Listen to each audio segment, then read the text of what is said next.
오늘 요한계시록 4장의 말씀에 들어갑니다. 서론을 지나서 2장의 소아시의 7교회에 보내는 본론의 말씀이 시작이 되고 3장을 지나서 이제 4장의 말씀에 들어가는데, 보통 목사님들 이 4장 강해 설교를 하시는 거 보면은 뭐 2번 정도 이렇게 나누어서 말씀을 하시는데, 저는 오늘 이거 그냥 한 번에 다 가려고 해요. 그래서 내용이 조금 길더라도 하나로 이어서 하지 않으면 조금 이렇게 분위기가 흩어지고 분산되는 듯한 그런 느낌이 들어서 긴 거를 가급적 줄였으니까 여러분 오늘 이 4장의 말씀을 잘 들으시기 바랍니다. 왜 이 4장이 중요한가 하면, 여러분들이 하나님 아버지의 나라에 가셔서 어떻게 살게 될 것인가에 관한 모습이 오늘 여기에 나와 있는 거예요. 그리고 여러분들이 이 땅에서 하나님께 예배드리는 모습이 여러분들이 하늘나라에 가서 영원히 하시게 될 모든 모습에 대한 모형이 된다라고 하는 사실이 오늘 말씀 속에 들어있기 때문에 매우 중요한 말씀입니다.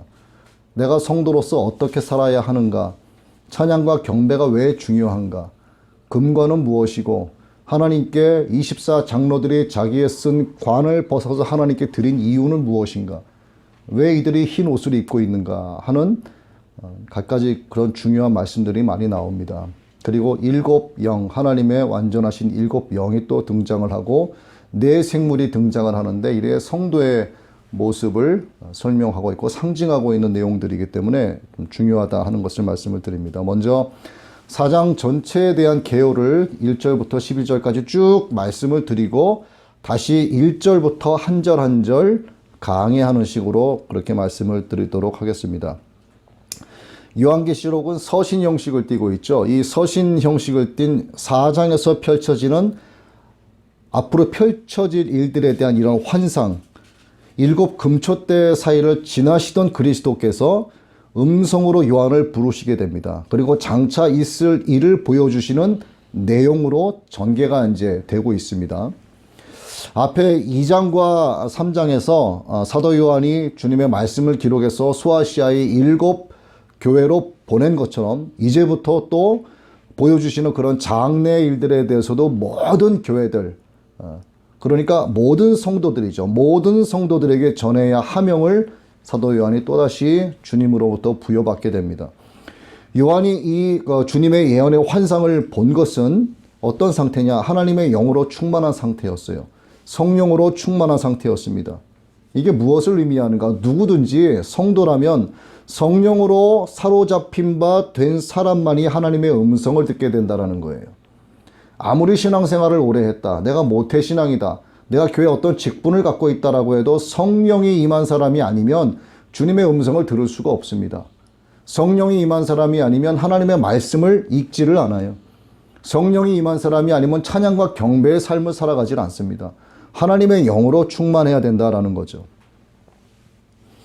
그렇게 되면은 하나님의 말씀을 읽고 깨닫게 되죠. 하나님의 말씀을 읽고 깨닫게 되면은 말씀대로 살아가려고 합니다. 결국 순종적인 사람으로 변해가는 겁니다. 그런데 그렇게 살아가는 도중에 마귀의 역사가 더 강하게 나타나는 거예요. 못하게 하려고. 이게 마귀의 사명 아니겠습니까? 그런데 이제 그때 주저앉게 되는 거죠. 내가 말씀대로 좀 살아보겠다, 내가 기도 생활을 좀 해보겠다, 내가 작정하고 예배자가 한번 돼보겠다라고 이제 비로소 한번 결단하고 시작하려고 하는데 뭐 별의별 일이 다 생깁니다. 그래서 이런 이유 저런 이유로 자꾸 빠지기 시작을 하고, 이런 이유 저런 이유 때문에 자꾸 다른 일들에 대한 어떤 핑계거리가 자꾸 생기는 거예요. 이걸 영적으로 분별하지 못하면 거기에 그냥 홀랑 넘어갈 수밖에 없는 상황이 펼쳐질 수밖에 없는 겁니다. 그렇게 되면 결국은 영적 낙오자가 돼. 이건 공식이에요, 공식. 출애굽의 기적을 목도한 백성들이 뒤따라오던 애굽 병사들이 두려워서 어떻게 하냐 이거죠. 막 두려워 떱니다. 같은 거예요. 영적 낙오자가 될 가능성이 매우 높아지게 되는 겁니다. 그때 모세와 같은 영적 지도자를 통해 하나님께서 이스라엘 백성들의 영적 낙오자가 되지 않도록 붙잡아 주신 거예요.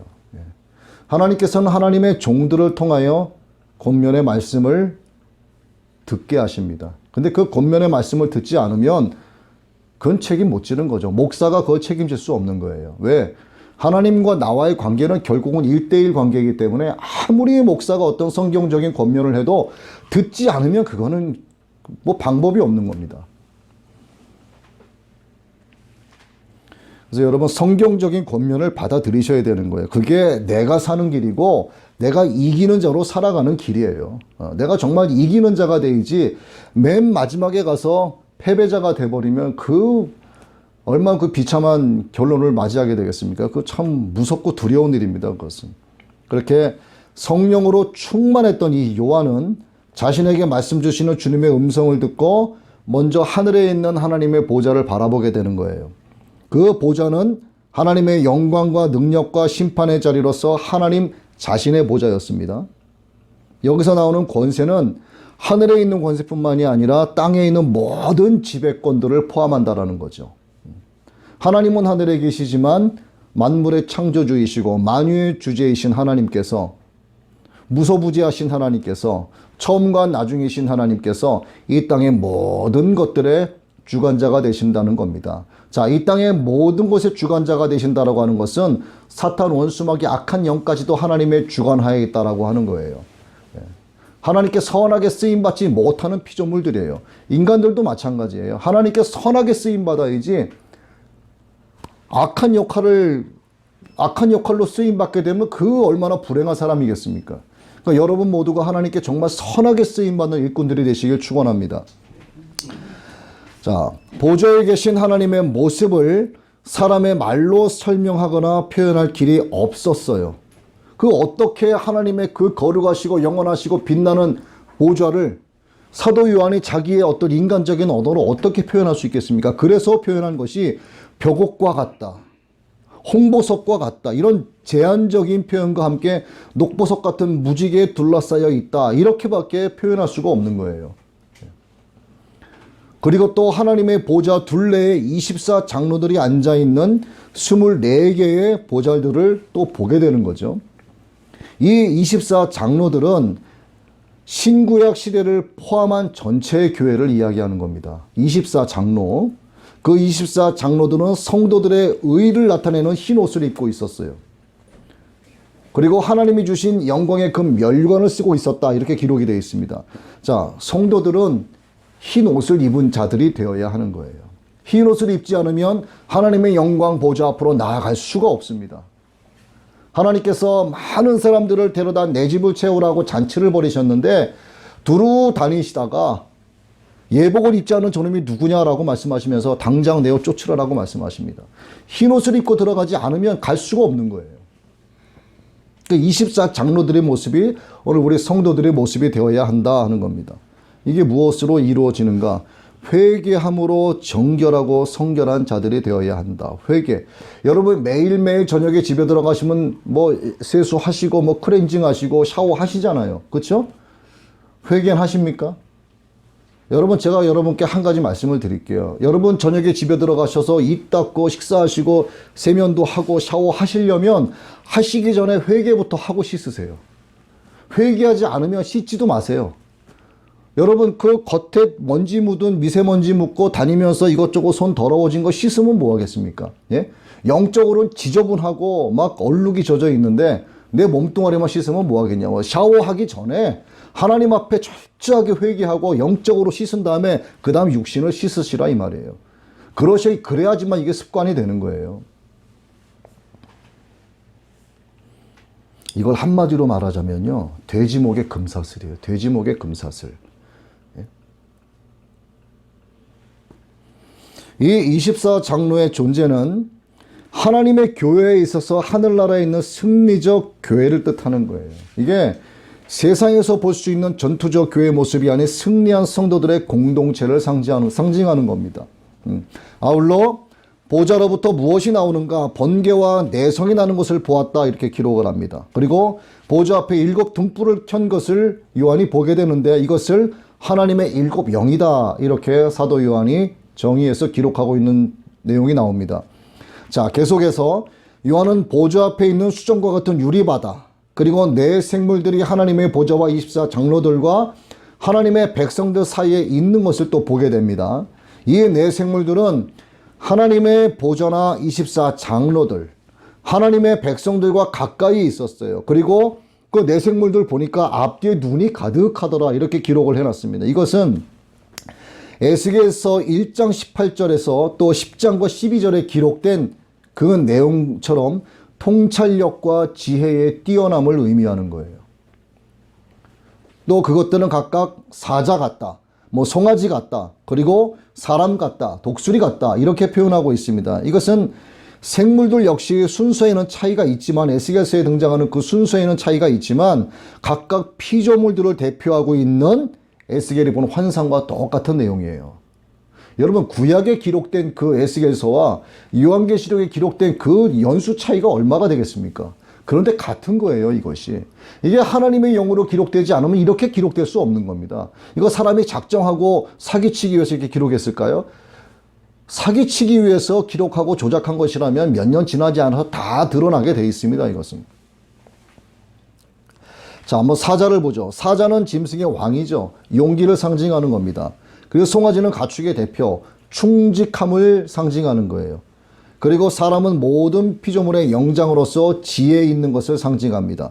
독수리의 새들의 왕으로서 빠르고 민첩하다라고 하는 것을 상징하는 거예요. 자, 사자의 용기, 그리고 송아지의 충직한 순종, 또 사람의 지혜, 독수리의 빠르고 민첩함, 이것은 온전한 성도의 모습을 일컫는 거예요. 온전한 성도의 모습.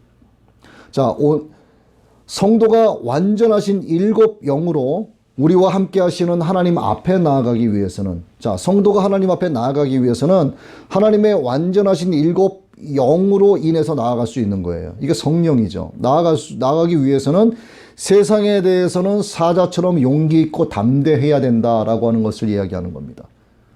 또 주님께는 순종적으로 나아가야 된다. 충성을 다해야 되고 정말 헌신적으로 섬김을 다해야 한다라고 하는 것을 송아지로 나타낸 거예요. 또 하나님을 경외하는 지혜가 있어야 된다. 하나님의 뜻을 구하는 지혜가 있어야 된다. 그리고 영적으로 민첩해야 된다, 이거죠. 그래야만 세상과 싸워서 승리할 수 있다라고 하는 것을 이렇게 네 생물로 표현한 겁니다. 예수 그리스도께서 머리가 되신 이 지상의 모든 교회를 향하신 말씀이죠. 이 교회를 향한 말씀이 뭡니까? 바로 여러분 개개인에게 하나님이 말씀하시는 거예요. 강하고 담대해야 된다, 이겁니다.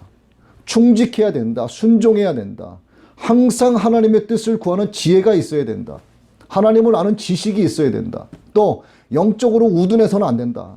이게 내 생물이 성도가 어떻게 이 땅을 살아가야 되는가, 어떻게 예배 생활을 해야 되는가 하는 것을 우리에게 말씀해 주시는 거라, 이 말이죠.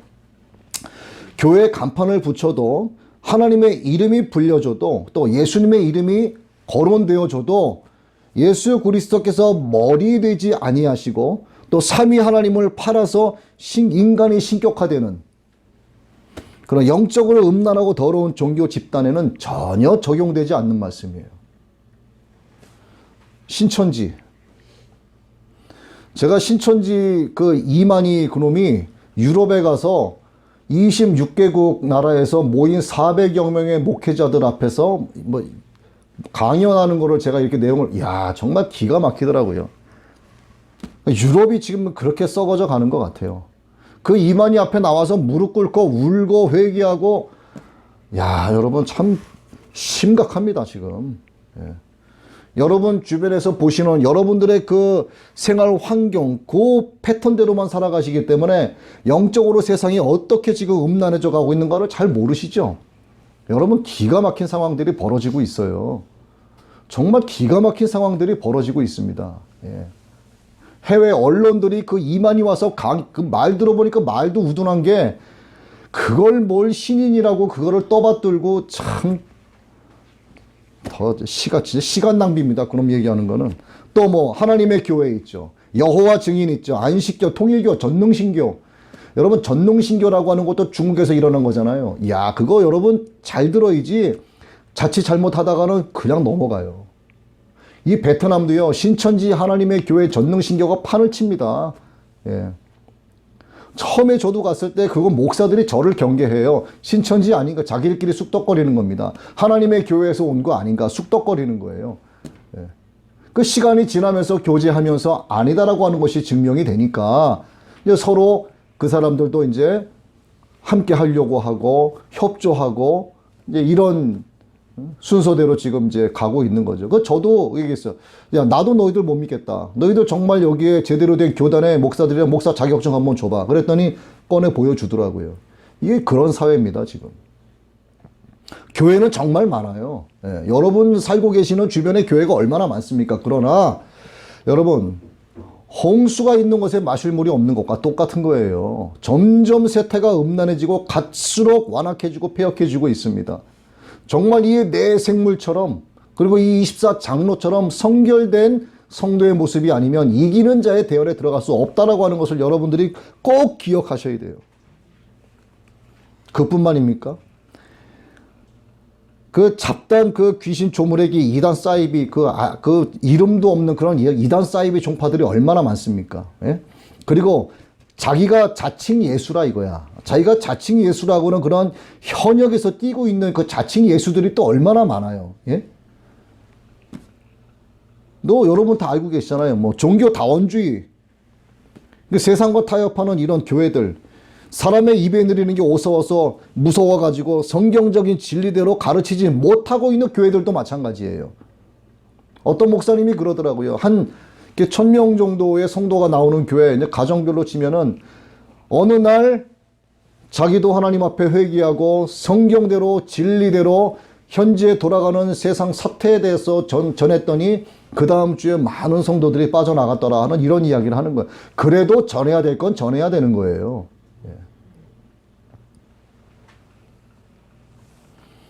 용기 있는 성도,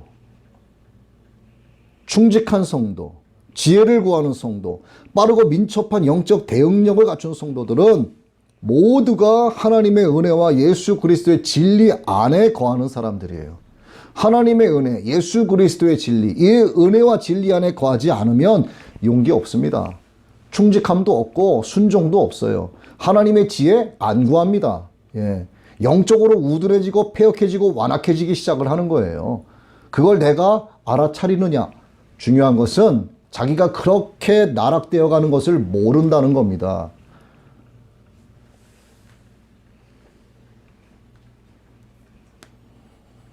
하나님의 보좌 24 장로들과 하나님의 백성들 사이에 있는 이 내생물이 이러하다라고 하는 것을 우리가 봐야 됩니다. 진짜 여러분이 예수 믿는 분들이라면 내가 하나님의 영광 보좌로 나아가기 위해서는 나의 영적 상태가 어떻다라고 하는 그 상태를 늘 돌이켜보면서 영적으로 민첩한 자가 되기 위해서 유지하고 있어야 되는 겁니다. 뭘로 유지합니까? 하나님의 말씀이 아니면은 나를 진단을 할 수가 없는 거예요. 하나님의 말씀이 내 눈에 들어오기 위해서는 하나님의 완전하신 일곱 영으로 충만해야 됩니다. 그래야지만 깨달을 수가 있어요. 그래야지만 강하고 담대할 수가 있고, 그래야지만 지혜로울 수 있고, 그래야지만 순종하고 충직한 하나님의 일꾼이 될 수 있는 겁니다. 두려워하고 있지 않나. 어쩌면 이런저런 핑계대면서 타협점을 찾고 있지 않나. 하나님의 지혜가 아닌 인본주의 사상 일체에 물들어가고 있지 않나. 영적 나병 바이러스에 감염돼서 마귀의 소나기에 내 머리채가 붙잡혀 끌려가고 있는 것조차도 모르고 그냥 끌려가고 있는 것은 아닌가. 그 끌려가고 있는 그 자신이 그걸 모른다는 게 정말 문제입니다. 문제. 보이지 않으니까. 자꾸만 돌아보면서 진단해 봐야 됩니다. 자꾸만. 이게 뭡니까? 여러분 늘 기도의 자리에 앉으셔야 돼요. 저녁에 매일 씻으면서 그렇게 되면 날마다 씻기 전에 정말 하나님 앞에 무릎 꿇고 회개하시고 오늘 내가 어떻게 살았나, 내 말과 행동이 하나님의 영광을 가리우진 않았나 늘 돌아보는 그런 시간이 매일매일 여러분에게 있기를 바랍니다. 자, 이제 한번 절별로 보겠습니다. 그렇게 해서 지금 1절에서 11절까지 전체적인 내용을 여러분께 말씀을 드렸고, 이제 한 절 한 절 봅니다. 자, 사도 요한은 하늘에 열려있는 문을 보게 됩니다. 이 일 후에 내가 보니 하늘에 열린 문이 있는데 내가 들은 바 처음에 내게 말하던 나팔소리 같은 그 음성이라고 합니다. 이르되 이리로 올라오라. 이후에 마땅히 일어날 일들을 내가 내게 보이리라 하시더라. 자, 교회에 보낼 계시를 받은 사도 요한의 영적 귀가 열리게 됩니다. 그러자 이어 영안이 열리게 되는 거예요. 영적인 귀가 열리면서 그 이후에 영안이 열리게 됩니다. 그리고 나서 보는 것이 신령한 하나님의 세계를 보게 되는 거죠. 비로소 실존하는 천국을 사도 요한이 보게 되는 거예요. 이게 사도 요한만 보는 장면이 되면 되겠습니까? 여러분들이 실존하는 하나님의 나라를 볼 수 있어야 되는 겁니다. 어떻게? 영적 귀가 열려서 하나님의 말씀을 들어야죠. 하나님의 말씀이 들려오기 시작하면 영안이 열려서 영적 분별을 할 수 있게 되는 겁니다. 그러면 지금 내 육의 눈으로 보이지 않지만 하나님의 나라를 보게 되는 거예요. 자, 하늘 문이 열린 것은 하나님께서 특별한 은혜를 주시고자 하신 거예요. 요한의 이 환상은 야곱이 꿈속에서 하나님을 본 것과 같은 맥락이라고 볼 수가 있습니다. 예. 신약에서는 하늘을 둥근 천정으로 보는 그런 고대인들의 견해를 반영을 하고 있고, 동시에 하늘이 하나님의 영역이다 하는 신앙을 반영을 하고 있어요. 또 하늘문이 열렸다라고 하는 것은 하나님의 완전한 계시가 이미 주어진 것과 다름 아니다 하는 것을 말하는 것이고, 성이나 성전의 문이 열렸다라고 하는 것을 나타내 주는 것이기도 하는 겁니다. 우리는 그래서 하나님께서 우리에게 밝게 보여주시는 것을 제외하고는 미래에 대한 그 어떤 것도 정확히 알지 못하는 거예요. 하나님께서 말씀으로 우리에게 계시해 주시고 보여주신 것 이외에는 우리가 어떤 말도 사람의 생각으로 성경을 해석하고 해서는 안 된다는 겁니다. 하나님께서 친히 문을 여실 때까지 베일에 가려져 있는 것, 베일에 가려져 있는 것. 하나님의 말씀을 해석하다 보면은 아무리 봐도 알지 못하는 말씀들이 있어요. 이것은 하나님의 비밀입니다. 이것을 사람의 생각으로 막 갖다 붙여서 억지로 해석할 이유가 없는 겁니다. 하나님의 뜻대로 이루어지기를 기도하면 되는 거죠. 그래서 공개되어 있는 이 복음을 뭐라고 이야기합니까? 복음의 비밀이라고 얘기하는 거예요. 자, 우리는 그래도 이 복음이라고 하는 것을 받아들이고 예수 그리스도를 믿고 영접하고 하나님을 아버지라 부르고 있지 않습니까? 그렇죠?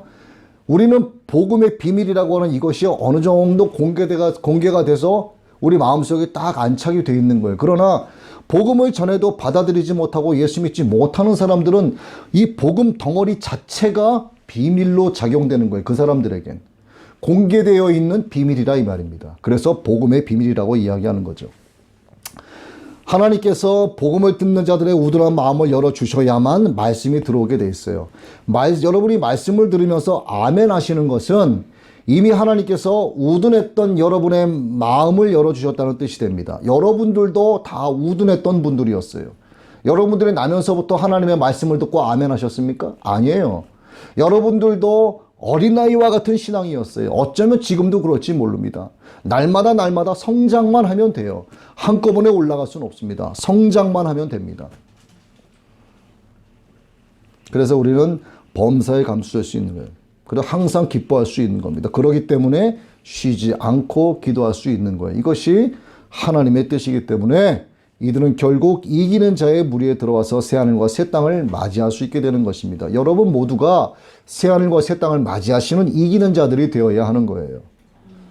자, 다시 1절입니다. 요한이 환상을 볼 준비를 할 수 있도록 나팔소리 같은 음성으로 주님이 부르십니다. 이리로 올라오라, 이리로 올라오라. 이후에 마땅히 일어날 일들을 내가 내게 보이리라. 이렇게 요한은 하늘로 불려 올라가서 이후에 이루어질 일들을 보게 되는 겁니다. 2절 말씀을 봅니다. 내가 곧 성령에 감동되었더니 보라 하늘에 보좌를 베풀었고 그 보좌 위에 앉으신 이가 있는데 라고 요한이 이야기합니다. 자, 요한은 주님께서 말씀하신 이 계시를 수령하기 위해서 나팔소리 같은 음성을 따라서 천국에 이르게 됩니다. 그래서 사도 요한은 예언의 영을 소유하고 있었고 완전하고 거룩한 힘의 지배하에 있었다라고 하는 것을 의미하는 거예요. 여러분들도 하나님의 거룩하신 영이 성령의 소욕을 따르는 분들이 되시길 주님의 이름으로 축원합니다. 성령의 소욕을 따라야 돼요. 성령의 소욕. 요한은 천국에서 하나님의 보좌가 베풀어진 것을 보게 됩니다. 이 베풀어진 보좌라고 하는 것은 구속의 역사에 특별한 일을 위해서 준비된, 구속의 역사를 위해서 특별하게 준비된 영예와 권세와 심판의 자리를 말하는 것이에요. 이 지상의 어떤 영광스러운 보좌라도 하늘에 베푼 이 보좌의 권한 아래에 있다라고 하는 것을 이야기하는 겁니다. 하늘과 땅의 모든 권세를 가지신 이가 누구시다? 하나님 아버지시다 이 말이죠. 자, 보좌 위에 앉으신 이는 알파와 오메가 되십니다. 또 처음과 나중 되시는 구원 역사의 절대 주권자이시다. 또 심판주의 권세를 가지신 만물의 통치자 하나님이시다라고 하는 것을 가리키는 거예요. 자, 3절 봅니다. 앉으신 이의 모양이 벽옥과 홍보석과 같고 또 무지개가 있어 그 보좌에 둘렀는데 이렇게 기록이 되어 있죠. 그 모양이 뭐와 같다? 녹보석과 같더라. 이렇게 사도 요한이 표현합니다. 자, 그분의 모양은 벽옥과 홍보석 같았어요. 자, 거듭 말씀드리지만 이는 인간의 어떤 언어로도 그분의 형상을 인간적인 특징으로 묘사할 수 없다라고 하는 것을 뜻합니다. 그래서 다만 초월적인 광채로 묘사한 거예요. 빛이신 하나님, 영이신 하나님을 아무도 볼 수 없기 때문입니다. 이거 디모데전서 6장 16절에 있는 말씀이죠. 그래서 묘사된 여러 광채가 바로 하나님의 속성을 나타낸다 하는 것을 이야기하는 겁니다. 자, 벽옥을 보죠. 벽옥은 푸른색이죠. 푸른색. 이것은 하나님의 거룩성을 나타내는 겁니다. 홍보석은 붉은색이죠. 하나님의 공의를 나타내는 거예요. 하나님의 거룩함과 하나님의 공의성을 벽옥과 홍보석으로 나타낸 겁니다. 그리고 녹보석이 나오죠. 이 에메랄드죠. 하나님의 사랑을 나타내는 겁니다. 하나님의 거룩하심, 하나님의 공의, 하나님의 사랑, 이것을 벽옥과 홍보석과 녹보석으로 나타낸 거예요. 보좌에 앉아 계신 하나님을 어떻게 이거를 표현할 수 있겠습니까? 코가 있고 눈 2개가 있고 귀가 있고 입이 있고 피부 색깔은 어떻더라. 이거 어떻게 이거 표현이 안 되죠. 빛이신 하나님을. 요한에게는 이 무지개가 녹보석처럼 보인 것 같아요. 녹보석. 이 무지개는 7색깔이죠. 모든 것에 대한 하나님의 언약의 신실성을 나타내고 있습니다. 노아의 홍수 때 하나님께서 약속을 하셨죠. 그리고 주신 것이 무지개입니다. 그런데 여러분 요즘 무지개가 어떻게 사용되는지 아시죠? 동성애자들의 아이콘으로 사용되는 게 무지개예요. 예? 그 동성애자 그 썩을 놈들이 하나님의 그 신실하신 약속의 징표로 주신 무지개를 자기들의 아이콘으로 사용하고 있습니다. 그 진짜 때려 죽여도 시원찮을 놈들이 그렇게 사용하고 있는 거예요. 4절 말씀 봅니다. 자, 요한은 보좌 주위에서 24 장로들, 하나님의 보좌 주위에 24 보좌들과 24 장로들이 앉아있는 모습을 보죠. 또 보좌에 둘러 24 보좌들이 있고 보좌들 위에 24 장로들이 흰옷을 입고 머리에 금관을 쓰고 앉았더라. 서두에서 개요에서 말씀을 드렸지만 이 24 장로들은 구원받은 성도들을 대표합니다. 이게 여러분들의 모습이란 거예요. 자, 또 어떻게 해석이 되냐면 구약의 12지파, 구약의 12지파가 있죠. 12지파 그리고 신약의 12사도로 대표되는 겁니다. 구약의 12지파, 신약의 12사도. 이게 뭐예요? 모든 교회, 구원받은 모든 성도들, 네? 육적 하나님이 택하신 민족, 거룩한 이스라엘 백성들, 또 우리와 같은 이방인이지만 예수를 그리스도로 믿고 영접한 우리 영적 이스라엘을 가리키는 겁니다. 이게 24 장로, 곧 모든 교회, 모든 성도를 가리킨다 하는 거죠. 자, 이들이 입고 있는 옷이 바로 흰옷이라고 합니다. 흰옷이 뭐라고요? 승리한 성도의 의를 가리키는 겁니다. 승리한 성도. 그래서 머리에 쓴 금관은 뭐 화관이다, 월계관이다, 또 뭐 사랑이다, 자랑이다 하는 뜻의 승리자에게 주어진 상을 의미합니다. 곧 영적 전투에서 승리한 성도들이 받을 생명의 면류관을 가리키는 거예요. 여러분들이 쓰실 생명의 면류관, 이것이 24 장로들이 머리에 쓴 이 금 면류관을 여러분들이 받아 쓰셔야 된다 이겁니다. 어떻게 되어야만 쓸 수 있는가? 이기는 자가 되어야만 쓸 수 있다 이 말이죠. 요한은 자, 그 다음에 이제 5절을 봅니다. 보좌로부터 번개와 음성과 우레소리가 나고 보좌 백현 등불 7이 있으니 이는 하나님의 7 영이라. 요한은 번개와 음성이 하나님의 보좌로부터 나오는 것을 봤죠. 하나님께서 시내산에서, 저기 구약의 시내산에서 율법을 주실 때도 이와 같았어요. 이와 같았습니다. 이는 복음의 영광과 권위가 율법과 같다라고 하는 의미를 포함하고 있어요. 여러분, 복음과 율법은 다른 게 아니에요. 복음주의자는 율법주의자입니다. 하지만 율법만 바라보는 율법주의자는 복음주의자가 될 수가 없어요. 예수 그리스도를 구세주로 믿고 영접한 자, 복음주의자, 이 복음에 사로잡힌 자는 하나님의 율법을 지키는 자가 되는 거예요. 그러나 율법만 바라보는 자는 바리새인과 같은 자가 되는 거고 서기관과 같은 자가 되는 겁니다. 다시 복음의 영광과 권위가 율법과 같다라고 하는 의미를 포함한다 하는 것이고, 구원과 심판에 대한 하나님의 엄위하심을 나타내주는 말씀이기도 하는 겁니다. 그리고 보좌 앞에 켠 등불 일곱이라고 하는 하나님의 일곱 영, 하나님의 이 일곱 영은 예수 그리스도의 은혜와 역사와 성령의 은사들을 말하는 거예요. 성령의 은사. 여러분들에게 하나님의 성령이 임하여 있다면 여러분은 이미 완전하신 하나님의 일곱 영으로 충만한 자들이 된 것입니다. 그렇기 때문에 여러분들은 여러 가지를 통해서 하나님의 음성을 들을 수 있는 자가 되는 거예요. 하나님의 음성을 들을 수 있는 자가 되기 때문에 하나님의 말씀을 지키려고 하는 것이고, 그렇기 때문에 순종적인 자가 되려고 노력하는 것을 하나님이 보고 계시는 겁니다. 불완전한 피조물이기 때문에 살면서 실수할 수 있고요. 살면서 이런저런 세상과 타협하면서 나아갈 수도 있어요. 그러나 우리에게 주신 기회가 있지 않습니까? 그게 뭡니까? 회개라는 것을 통해서 더욱더 하나님 앞에 가까이 나아갈 수 있고, 이것이 반복이 되어지는 것을 성화라고 이야기하잖아요.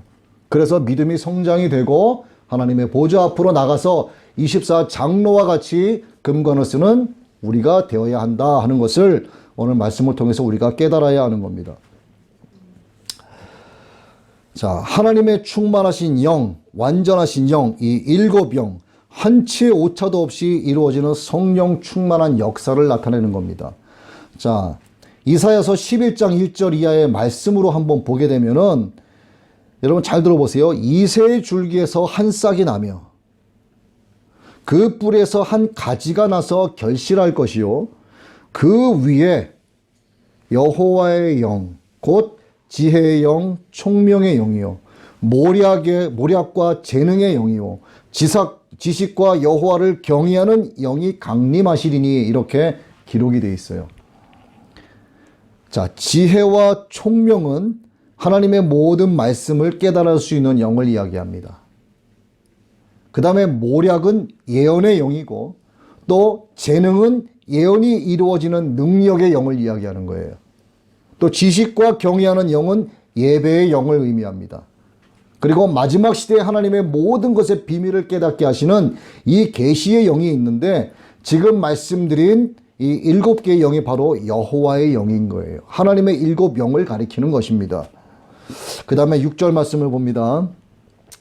보좌 앞에 수정과 같은 유리바다가 있고, 보좌 가운데 보좌 주위에 네 생물이 있는데 앞뒤에 눈들이 가득하더라. 수정과 같은 유리바다는 완전 무결하다 하는 것을 의미합니다. 이것은 구약시대 성막이 있는, 여러분 물두멍이라고 있어요. 물두멍, 그리고 거룩히 구별된 성물들을 가리킵니다. 또 그것들의 받침에 바른 거룩한 관유가 있어요. 관유. 그리고 2000밭을 담는 바다를 가리키는 겁니다. 이게 열왕기상에 나와 있는 말씀인데, 이 하나하나를 지금 다 풀어서 여러분께 말씀을 드릴 수 없습니다만, 여러분 열왕기상 7장을 한번 가셔서 읽어보시면 좋겠습니다. 이 물두멍과 바다는 씻는 일을 위해서 만들어진 성물이에요. 씻는 일. 성막에 들어가기 위해서 씻지 않습니까? 이 씻는 일을 위해서 만들어진 성물이에요. 그리고 예수 그리스도의 피의 은총으로 성결케 된 것을 의미하는 것입니다. 우리가 예수님의 보혈로 깨끗하게 씻음 받았죠. 그걸 의미하는 거죠. 그 다음 거룩한 관유에 접촉하는 것마다 거룩해진다라고 하는 것 또한 예수 그리스도의 피로 거듭난 왕같은 제사장의 사명을 감당하게 된다라고 하는 것을 의미합니다. 곧 하나님의 보좌 앞에 나아가도록 허용된 모든 성도들은 정결함과 성결함과 거룩함으로 나아가야 한다 하는 것을 가리키는 말씀이라 이 말이죠. 다음에 보좌 주위의 네 생물은 에스겔서 1장 5절 이하에 나오는 말씀인데, 최고의 지위를 가진 천사들을 대표하는 어떤 천사장을 가리키는 거예요. 그래서 앞뒤에 눈들이 가득하다라고 하는 것은 통찰력에 의한 완전한 섬김을 의미한다 하는 것을 여러분들이 아시면 되겠습니다. 그 다음에 7절이죠. 첫째 생물은 사자 같고 그 둘째 생물은 송아지 같고 그 셋째 생물은 얼굴이 사람 같고 그 넷째 생물은 날아가는 독수리 같은데 네 생물의 모양으로 나타난 것은 섬김의 특징을 나타내기 위함이에요.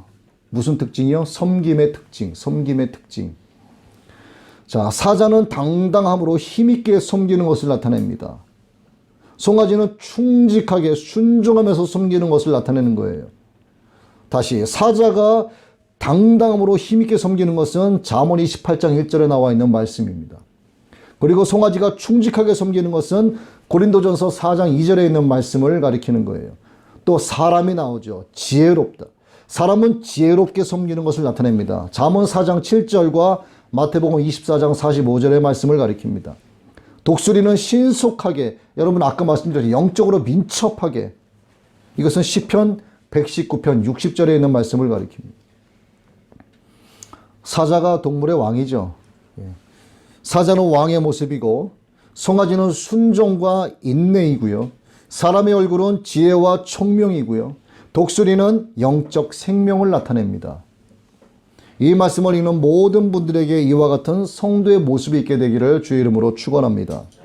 여러분 두려워하지 마시고 강하고 담대하셔야 됩니다. 여러분들은 이미 왕 같은 제사장이 되셨어요. 사자처럼 두려워하시면 안 됩니다. 하나님은 이미 여러분 왕 같은 제사장으로 인쳐주신 거예요. 뭘로? 하나님의 완전하신 일곱 영으로. 그리고 늘 하나님의 지혜를 구하도록 하나님께서 모든 방법을 다 가르쳐 주셨어요. 예수 그리스도처럼 하나님의 뜻에 순종하는 충직함을 성령으로 인쳐주심으로 그렇게 할 수 있도록 하나님께서 이미 길을 열어주셨습니다. 그러기 위해서 늘 말씀으로 전신갑주 입고 늘 회개하고 성결하고 정결하게 나아가면서 하나님 앞에 나아가는, 그래서 영적으로 우드러지지 않고 항상 민첩한 그런 이 내 생물을 보면서 우리가 이러한 성도의 모습으로 살아가야 되겠다라고 하는 결단이 오늘 우리들에게 있어야 됩니다. 자, 8절 말씀 보면은 거룩하다 거룩하다 거룩하다 주 하나님 곧 전능하신 이여 전에도 계셨고 이제도 계시고 장차 오시리시라. 거룩하다를 세 번이나 반복한 것은 삼위일체 하나님의 성품을 찬양한 것입니다. 삼위일체 하나님을 찬양하시면 거룩하신 성부 하나님, 거룩하신 성자 예수 그리스도, 거룩하신 완전하신 하나님의 영이요 성령 하나님, 이 장엄하고 완전한 찬양을 올려드립니다 하는 것을 의미하는 거죠. 그리고 거룩하다라는 이 말씀에 이어서 곧이라고 하는 단어를 사용해서 전능하신 이를 재차 명시하게 됩니다. 자, 거룩하신 하나님, 거룩하신 예수 그리스도, 거룩하신 성령 하나님, 곧 전능하신 이 재차 명시한 것. 이게 과거와 현재와 미래를 지배하시는 주님의 장차 다시 오심을 강조하기 위함이라 이 말이죠. 주님께서 재림하지 않으시면 우리의 믿음이 무슨 소용이 있겠습니까? 주님께서 재림하지 않으시면 주님의 이 땅의 초림이 무슨 의미가 있겠어요? 메시아 예수 그리스도께서 오지 않으시면 구약 하나님의 율법이 무슨 의미가 있겠습니까? 아무 의미 없는 거예요. 아무 의미. 그래서 이 말씀이 매우 중요합니다. 거룩하다 거룩하다 거룩하다 주 하나님 곧 전능하신 이여 전에도 계셨고 창세전부터 이제도 계시고 지금 우리와 함께 하시고 장차 다시 오시리라 재림하실 예수 그리스도를 찬양합니다의 의미입니다. 24 장로들도 이 네 생물들의 찬양에 이어서 이 24 장로들도 겸손함과 경건함으로 하나님을 찬양합니다. 그러면서 자기들의 면류관을 벗어서 보좌 앞에 드리는 장면이 나와요. 이건 무엇을 의미하는가? 하나님께서 자기들에게 주신 모든 영광을 하나님께 영광 돌려드리는 것을 의미하는 거예요. 여러분 신앙생활 하실 때 자주 말씀하시죠. 모든 영광을 하나님께. 바로 이거예요. 하나님 영광 홀로 받아 주옵소서. 내가 이렇게 된 것 하나님의 영광 드러나기 원합니다. 바로 이겁니다. 여러분들이 여기서 신앙생활, 이 땅에서 신앙생활 하시는 이 모든 모형이 천국에서 이렇게 실제로 나타나는 거예요. 그런데 이 땅에 살면서 하나님의 영광을 뒷전이고 내 영광만 자꾸 나타내. 이 실제가 여러분에게 주어질까요? 안 주어지는 겁니다. 여러분, 하나님께 영광 돌리는 삶을 사셔야 돼요. 오직 하나님께 영광, 오직 주님께 영광. 모든 은혜와 영광이 누구로부터 왔다는 것을 상징합니까?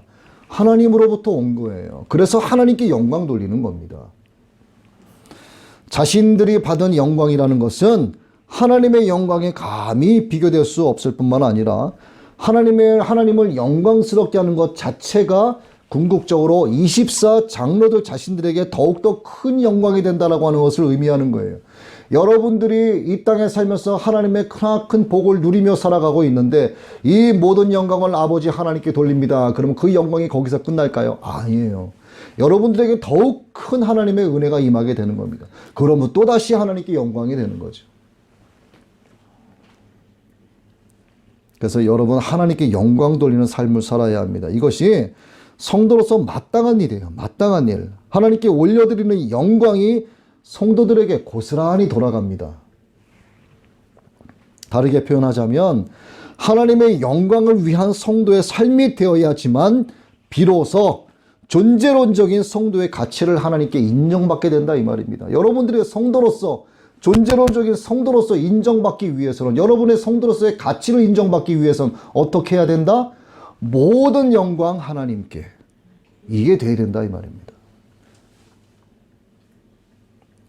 24 장로들이 우리 주 하나님이여 영광과 존귀와 권능을 받으시는 것이 합당하오니, 합당하신 하나님, 주께서 만물을 지으신지라 만물이 주의 뜻대로 있었고 또 지으심을 받았나이다 라고 찬양한 것, 자신들이 하나님께 영광을 돌림으로써 하나님의 영광을 받으신다는 뜻이 아니라 하나님께 영광 돌리는 것은 지극히 당연한 일이다라고 하는, 하나님은 영광 그 자체이기 때문이에요. 우리가 하나님께 영광 돌려야지만 하나님이 영광 받으신다? 그래야지만 하나님의 영광스러운 하나님이 되신다가 아닙니다. 하나님은 그 자체로서 영광인 거예요. 여러분은 뭡니까? 여러분은 피조물이에요. 모든 하나님의 만물 가운데 지극히 작은 피조물들입니다. 그 피조물들은 왜 살아야 됩니까? 하나님을 찬양하기 위해서 살아요. 찬양이 뭐예요? 하나님께 영광 돌리는 삶을 살아야 된다 이 말이에요. 하나님께서 만물의 창조자이시기 때문에 만물이 생겨난 가장 근본적인 원인을 재고 가신 분으로서의 누려야 할 영광을 당연히 가지셔야 한다는 것을 우리가 인정하는 겁니다. 무엇으로서? 하나님의 자녀로서. 또한 하나님은 만물의 창조주이심은 물론이고 현재도 그 만물을 보호하시고 유지하시면서 구속의 역사를 이루어가고 계신다라고 하는 것을 인정하는 거예요. 어떤 존재로서? 성도의 존재로서. 그래야지만 여러분들이 존재론적 성도의 가치를 하나님으로부터 인정받게 된다 이 말입니다. 또 하나님은 만물의 궁극적인 목적이 되시는 거예요. 그렇기 때문에 만물로부터 여러 방법으로 영광 받기를 하나님은 원하고 계시는 거예요. 여러분, 새들이 날아다니면서 지저귀는 게 그냥 지저귀는, 저건 하나님을 찬양하는 거예요. 나뭇가지가 바람에 흔들리는 게 그냥 흔들 아닙니다. 저 만물은 하나님이 지으신 바를, 저 모든 자연 만물들이 하나님을 찬양하고 있는 거예요. 하물며 하나님의 형상대로 지음받은 우리는 하나님을 찬양하기는커녕 하나님을 향하여 삿대질을 하고 하나님이 어딨냐라고 비아냥거리고 조롱하는 겁니다. 교회 가운데도 그런 사람들이 많죠. 그래서는 안 된다는 겁니다. 그러니까 24 장로들의 모습과 내 생물을 통해서 내가 성도로서 어떻게 살아가야 하고, 그러면서 내가 무엇을 소망해야 하는 것을 우리가 봐야 된다. 천국에서의 실제의 삶이 오늘 이 말씀 속에 들어가 있는 거고, 나는 그 모형적인 삶을 살고 있는 여러분들의 삶이 지금 실제가 아니라는 거예요. 모형. 사도 바울은 로마서 11장 36절에서 이와 같은 맥락으로 하나님께 영광 돌리고 있어요. 사도 바울이 뭐라고 영광을 돌립니까? 이는 만물이 주에게서 나오고 주로 말미암고 주에게로 돌아감이라. 영광이 그에게 세세에 있으리로다. 이만한 영광이 어디 있습니까? 이렇게 영광 돌리는 내용, 이것이 여러분들의 고백이 되어야 됩니다. 이런 여러 이유들로 하나님은 찬양받으시기에 합당하신 분이다라고 하는 것. 24장로들은 바로 이런 합당한 찬송을 하나님께 돌리고 있었다라고 하는 것. 이것이 여러분들의 하나님 아버지 나라에서의 여러분들의 모습, 여러분들의 실제가 되어야 한다라고 하는 것. 그리고 오늘 여러분들이 이 자리에서 하나님을 찬양하고 경배하는 이 예배자는 하나님 아버지 나라 실제의 모습을 모형적인 삶을 살고 있는 것이다 라고 하는 것 꼭 기억하셔야 됩니다.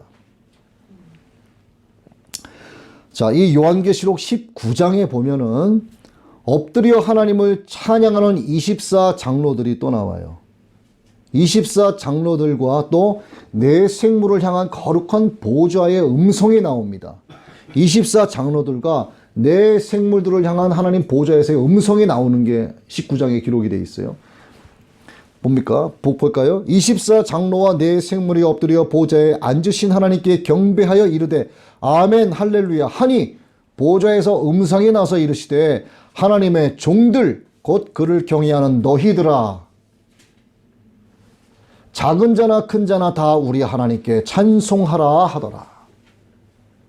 여기서도 하나님께서 무엇을 원하시는지 나타나고 있지 않습니까? 19장 4절에서 5절 말씀인데, 자, 할렐루야 하나님을 찬양하니까 하나님의 종들 곧 그를 경외하는 너희들아, 뭡니까? 모든 교회들아, 모든 성도들아, 큰 자나 작은 자나 다 우리 하나님께 찬송하라 이렇게 말씀하시는 거예요.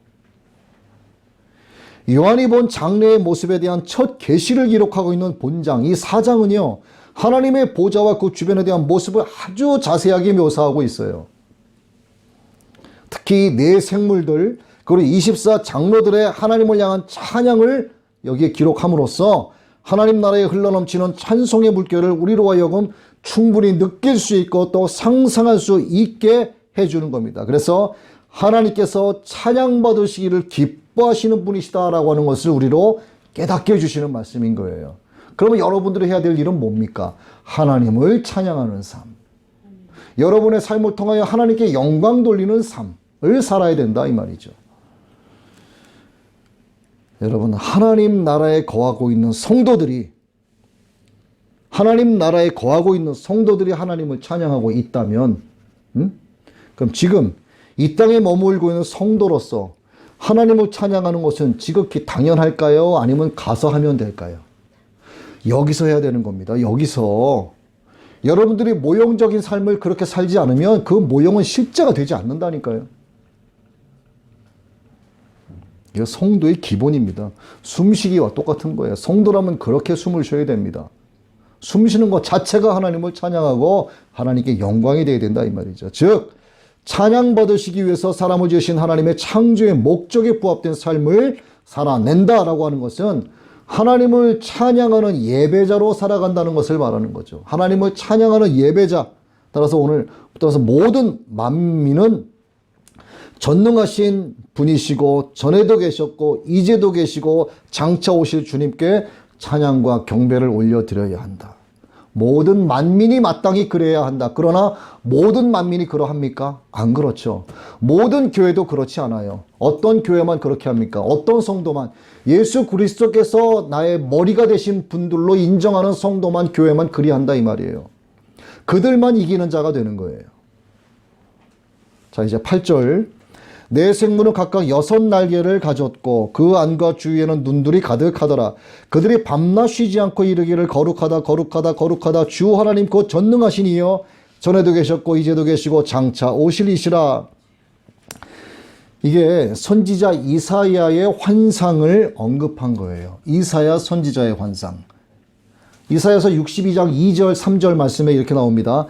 스랍들이 모시고 섰는데 각기 6날개가 있어 그 6날개 중에 둘로는 자기의 얼굴을 가리었고 그 두 날개로는 자기의 발을 가리었고 그러니까 그 남은 2날개로는 서로 날며 서로 불러 이르되 거룩하다 거룩하다 거룩하다 만군의 여호와여 그 영광이 온 땅에 충만하도다 하더라.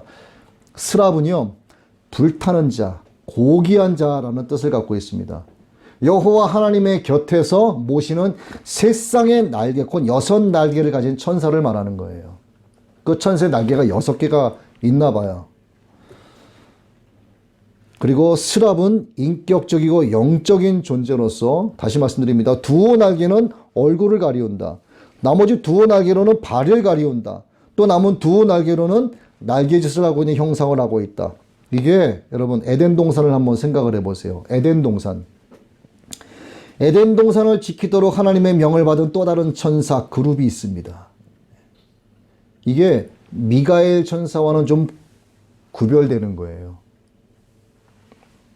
이사야 선지자도 이렇게 환상 중에 보호자에 앉으신 여호와 앞에서 스랍들이 천사들이 하나님의 거룩하심을 찬양하는 것을 보게 되는데 한참 세월이 흐른 뒤에 사도 요한이 주님의 계시를 받으면서 6날개를 가진 천사가 하나님 보좌에서 찬양하는 모습을 이렇게 보게 되는 겁니다.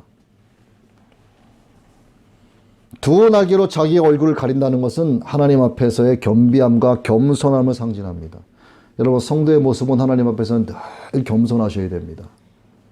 두 날개로 발을 가리운다라고 하는 것은 성결함을 의미하는 거예요. 주님이 뭐라고 하셨습니까? 발만 닦으면 된다고 하셨잖아요. 회개를 이야기하는 거죠. 늘 성결하게 나가야 된다. 다시 한번 말씀드립니다. 여러분 하루 일을 마치시고 잠자리에 들기 전 씻으실 때요. 회개하고 씻으세요.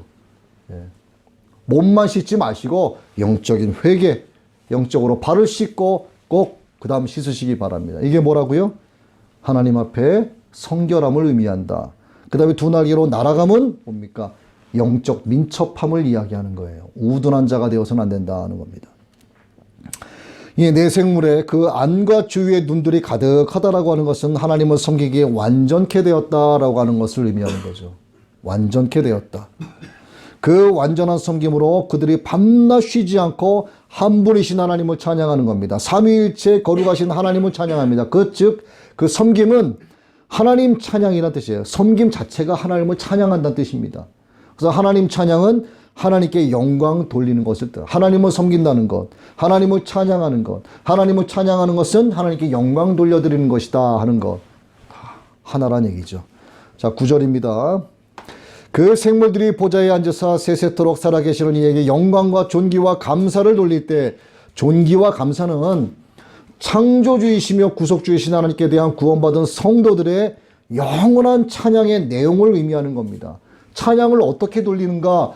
존귀하신 하나님을 앞에 감사하는 거예요. 그리고 하나님의 창조와 구속 목적의 성취를 보여주는 겁니다. 내 생물, 이 천사장들의 주요 임무는 밤낮 쉬지 않고 하나님을 찬양하고 영광 돌리는 것입니다. 밤낮 쉬지 않는 것은 천국에서 잠잘 필요가 없겠죠. 하나님의 무엇을 찬양하는가? 하나님의 거룩함을 찬양합니다. 레위기 11장과 이사야서 6장, 베드로전서 1장에 나오는데 하나님의 거룩함을 찬양하는 거예요. 또 하나님의 전능성을 찬양합니다. 시편 50절에 나와 있는 말씀인데 또 하나님의 영원하심을 찬양합니다. 출애굽기 3장 14절 이하와 느헤미야 9장, 히브리서 1장 11절에 나와 있는 말씀대로 지금 이 말씀대로 하나님의 거룩하심을 찬양하고 하나님의 전능하심을 찬양하고 하나님의 영원하심을 찬양하는 겁니다. 그래서 우리의 찬양 가운데는 하나님의 거룩하심과 하나님의 영원하심과 하나님의 전능하심을 찬양하는 CCM 가사들이 많이 나오는 거예요. 여러분 하나님 찬양할 때 뭐 어떻게 찬양합니까? 거룩하신 나의 하나님 찬양하잖아요. 영원하신 나의 창조주 하나님 찬양하잖아요. 전능하신 주 나의 하나님은 찬양하지 않습니까? 예? 이 스랍들만 이 천사들만 찬양하는 게 아니라 오늘 우리가 그렇게 하나님을 찬양하고 있다 이 말이에요. 자, 이제 10절입니다. 거의 다 돼갑니다. 사도 요한은 내 생물들의 찬양 다음으로 24장로들의 찬양과 경배를 보게 되는 거예요. 24장로들. 24장로들이 보좌에 앉으신 이 앞에 엎드려 세세토록 살아계시는 이에게 경배하고 자기의 관을 보좌 앞에 드리며 이르되 엎드렸다라고 하는 것은 떨어지다, 넘어지다, 엎드리다, 사라지다 라는 뜻입니다. 보통 건물이 무너지거나 동물들이 쓰러질 때 또는 눈이 이렇게 내린다라고 하는 자연 현상들을 표현할 때 사용되어지는 그런 이야기들이기도 하는데 본문에서는 하나님께 감사를 표현하고 존경을 나타내기 위해서 자신을 낮추는, 자신의 머리를 낮추는 그런 겸손한 행위를 가리키는 거예요. 여러분들이 하나님을 찬양할 때 어떻게 겸손한 마음으로 존귀하신 하나님을 찬양해야 된다 이 말이죠. 이 24장로들은 거듭 말씀드리지만 구약의 12지파와 신약의 12사도들을 상징한다. 곧 모든 성도들, 모든 교회들을 대표한다 하는 걸 상징하는 것이고, 그들의 경배는 경외와 경배와 경건의 삼경이죠. 삼경이죠. 경외, 경배, 경건. 이 삼경. 즉 예배의 본질 안에서 이루어진 하나님을 향한 온전한 찬양이에요. 이 예배의 본질입니다. 본질. 하나님을 향한 경외심, 하나님을 향한 경배, 경건한 마음으로 찬양하고 영광 돌리는 것. 예배의 본질 안에서 이루어지는 하나님을 향한 온전한 찬양이다라고 하는 것. 그리고 면류관을 보좌 앞에 던졌다라고 하는 것은 자기들에게 주신 거룩함의 영광이 하나님께로부터 왔다라고 하는 것을 의미하는 것인데, 이 모든 영광을 또다시 하나님께 돌려드립니다라고 하는 것을 의미한다라고 앞서도 말씀드린 바 있습니다. 이제 마지막 11절이죠. 온 세상 만물과 만민이 찬양하는 이 경배의 대상은 누구다? 오직 하나님 한 분뿐이시다. 그래서 11절 말씀 보면 우리 주 하나님이여 영광과 존귀와 권능을 받으시는 것이 합당하오니 주께서 만물을 지으신지라 만물이 주의 뜻대로 있었고 또 지으심을 받았나이다 하더라. 24장로들은 이 네 생물 곧 천사장들의 찬양을 이어받아서 하나님께서 영광과 존귀와 능력을 받으심이 합당하다라고 찬양을 하고, 보좌에 앉으신 오직 한 분 하나님만이 온 땅과 하늘에서 교회에 의해 경배를 받으시기에 합당하다라고 찬양을 하고 있는 거예요. 합당은 아주 가치 있다, 알맞다, 적당하다 이런 문자적인 의미가 있지 않습니까? 본문에서는 하나님이 모든 사람들의 감사와 존경을 받으시기에 충분하신 분이시다라고 하는 것을 나타내고 있습니다. 세상의 어떤 만물도 어떤 만민도 신앙적인 경배 대상이 될 수 없다. 석가도 사람이고 마호메트도 사람이고 무하마드도 사람이고, 예? 공자 맹자 다 사람이에요. 사람의 가르침입니다. 진리가 아니라는 거죠. 하나님 외의 모든 것들이 하나님의 의지와 힘에 종속되어 있다라고 하는 겁니다. 다 하나님 안에 있는 거예요. 그렇게 종속된 존재는 신앙적인 경배 대상이 될 수 없다. 아니 모든 것이 하나님 안에 종속이 되어 있는데 이 종속된 것들이 어떻게 경배의 대상이 되겠느냐 이거죠. 예? 여러분들이 이 꿈을 꿀 수 있지만 하나님은 어떤 분입니까? 꿈을 주시는 분이에요. 꿈을 주시는 분. 시간이 좀 되면 여러분께 공자의 주요 사상, 유교의 그런 주요 사상, 또 불교의 어떤 그 주요한 가르침, 기독교의 어떤 그런 주요한 것들을 좀 비교해서 좀 간략하게 말씀을 드리고 싶은데 시간이 오늘 너무 많이 흘러서 이거는 다음 기회에 말씀을 드리도록 하고, 결론적으로 하나님 안에 종속되어 있는 그 모든 만민 만물은 경배 대상이 아니다. 오직 하나님 한 분뿐이시다라고 하는 겁니다.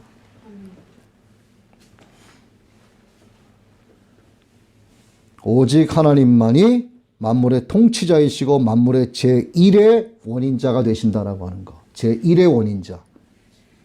예수 그리스도께서 머리 되신 이 땅의 모든 교회도 그리고 여러분도 만물의 통치자 하나님을 영원히 찬양하시길 주님의 이름으로 축원합니다. 아멘. 우리 마지막 11절 말씀을 함께 읽고 말씀을 마치도록 합니다. 11절 말씀 보시죠.